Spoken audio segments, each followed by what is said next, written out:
Bagaimana perang di Ukraina akan memukul perekonomian di rumah Anda? Kita mulai dari harga minyak bumi yang sudah di atas $106, di mana harga ini hampir $50 di atas budget yang dianggarkan oleh APBN Indonesia di harga $63 per barelnya. Anggaran per tahun belanja BBM lebih dari 300 triliun jika diimpor sebanyak 800.000 barel per harinya. Naiknya harga minyak bumi akan membuat kantong APBN jebol, tombok nambah 200 triliunan rupiah lagi jika minyak bumi harganya di atas $125 per barel bertahan terus selama beberapa bulan ke depan bahkan hingga akhir tahun. Sebaiknya harga jual BBM bahkan disarankan di atas 18.000 atau 20.000 per liternya di SPBU. Ini semua hanya asumsi, namun kita menengok fakta sekarang. Saat ini perang di Ukraina menginjak hari ke-20. Sementara kita duduk nonton TV di rumah atau melihat informasi di gadget ribuan kilometer jauhnya dari medan perang. Kita mengucapkan dalam hati, untung bukan di Indonesia perangnya. Tapi kali ini saya membawa berita buruk kepada sahabat semua. Kita semua tahu ada dua sisi cerita.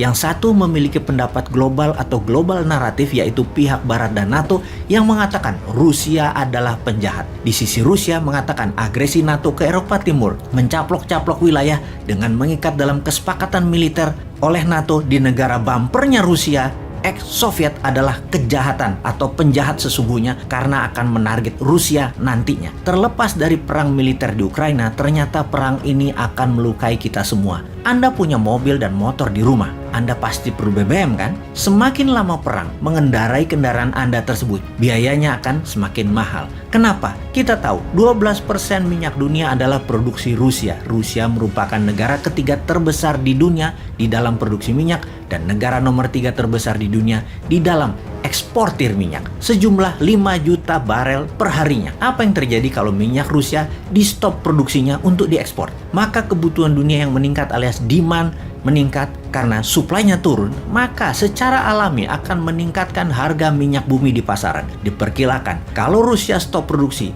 dan negara OPEC tidak meningkatkan produksi, maka harga minyak dunia akan tembus $140 per barelnya. Ketika harga minyak meningkat, biaya transportasi meningkat tajam. Biaya mobil, truk, kereta api, pesawat terbang, biaya distribusi, biaya angkutan, semua naik tajam. Artinya apa? Semua barang menjadi lebih mahal. Harga barang menjadi mahal semuanya. Harga makanan, harga kebutuhan pokok, semua jadi mahal. Intinya, ketika harga minyak bumi meningkat, semua harga-harga meningkat. Pertanyaan lain lagi, seberapa mahal kenaikan itu terjadi? Dalam statistik bernegara, rata-rata setiap kenaikan $10 per barel akan meningkatkan 1-2% inflasi. Maka ketika dari $63 ke $105 per barelnya, naiknya $40, maka dipastikan inflasi Indonesia akan naik minimum 4-8%. Meningkatnya inflasi di Indonesia. Kita ke Rusia yang terkena sanksi ekonomi. Bank Rusia kena sanksi ekonomi dari negara G7 dan dari banyak negara lainnya. Bank-bank milik Rusia tidak bisa lagi memakai SWIFT, Interbank Transaksi Internasional. SWIFT adalah singkatan dari Society for Worldwide Interbank Financial Telecommunication. Dengan Bank Rusia tidak bisa aman lagi atau tidak secure lagi transaksinya, maka tidak bisa lagi bertransaksi secara luas ke seluruh dunia. Sesungguhnya pada saat ini minyak Rusia belum kena sanksi, namun produksinya sudah mulai diturunkan. Dan efek SWIFT diblok plus transaksi turun itu akan memukul harga minyak. Lalu ada boikot perdagangan atas produk-produk Rusia lainnya. Kita kembali ke gas dulu. 40% gas Rusia itu melalui pipa melalui daratan Ukraina ke Eropa Barat. Dan saat ini suplai gas ke Eropa Barat mulai terganggu, bahkan sudah mulai ada yang shutdown. Ini menimbulkan keresahan masyarakat Eropa Barat. Lalu kita perdalam Ukraina. Banyak yang tersadar mengetahui bahwa Ukraina mempunyai cadangan minyak dan gas nomor 2 terbesar di Eropa yang saat ini pastinya terganggu produksinya walaupun ini masih cadangan. Sehubungan dengan berkurangnya produksi minyak dunia, maka semua negara besar mulai menggunakan SPR-nya atau strategi petroleum supply-nya. Cadangan minyaknya dikeluarkan, terutama Amerika. Dengan strategi ini diharapkan bisa menahan laju naiknya harga minyak namun membahayakan cadangan minyak dalam negeri Amerika. Apalagi yang paling ditakutkan oleh dunia selain kenaikan harga minyak bumi dan gas, juga mengganggu distribusi pengadaan oil and gas tersebut. Ya benar, food supply. Kita semua tahu Ukraina adalah pengekspor dan penyedia 50% sunflower oil atau minyak bunga matahari. Saat ini penjualannya nol, shutdown shippingnya.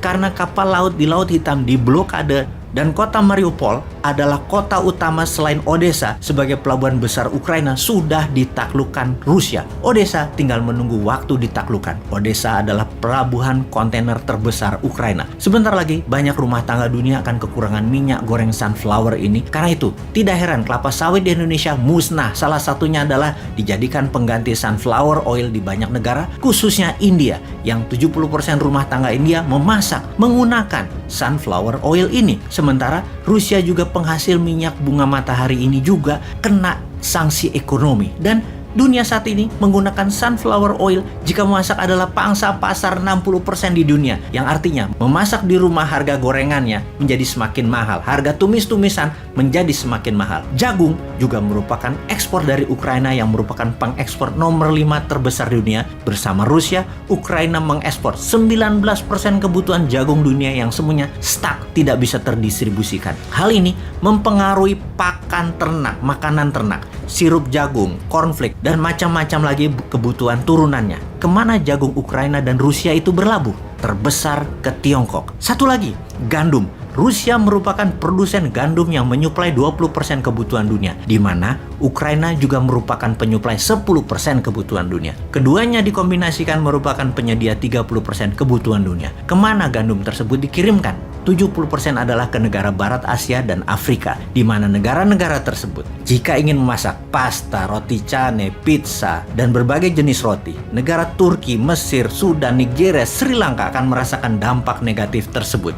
Teringat gandum Rusia yang kena musibah kering akibat terkena serangan harps. Walau serangan ini tidak diakui sebagai serangan perang cuaca, namun gagal panen gandum di Rusia pada tahun 2010 memicu Arab Spring 2010 dan 2011 yang menumbangkan banyak kepala negara di daerah Arab tersebut termasuk Mesir. Karena masalah gandum.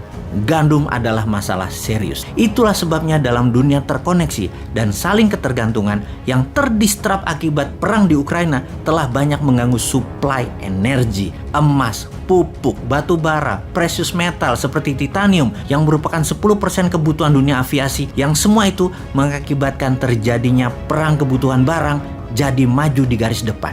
Sudahkah Indonesia paham? Paham kalau produksi barang jadi maju di garis depan?